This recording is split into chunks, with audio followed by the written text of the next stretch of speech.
আসসালামু আলাইকুম। ওয়ালাইকুম আসসালাম। ওয়ালাইকুম আসসালাম। যাক মাশাআল্লাহ, তোমরা সালাম নিতেও শিখছো। তো কই আসছিলা তোমরা? আমরা এই যে মক্তবে এসেছিলাম। যাক মাশাআল্লাহ। তো যাই হোক, সকালবেলা আসলে মক্তব, যেটা হয়তো প্রত্যেকটা মানুষেরই কিন্তু শৈশবের স্মৃতির সাথেই জড়িত আছে। বিশেষ করে যখন আমরাও শৈশবে ছিলাম, এখন হয়তো কর্মব্যস্ততার জন্য পারি না, কিন্তু তখন কিন্তু আসলে পারতাম। অর্থাৎ সকালবেলার মক্তবের শৈশবের সেই স্মৃতি বিজড়িত ইতিহাস সবারই কম বেশি আছে। খুব ভালো একটা সময় আসলে তখন পার করেছি। তো যাই হোক, ছোট ছোট ভাতিজা ভাই, এদের জন্য দোয়া এবং শুভকামনা থাকলো।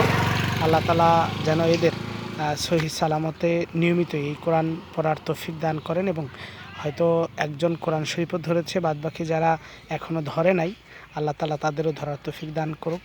তো আপনারাও যারা ভিডিওটি দেখছেন, আপনারাও দোয়া করবেন যেন এরা কোরআন শরীফ ধরতে পারে।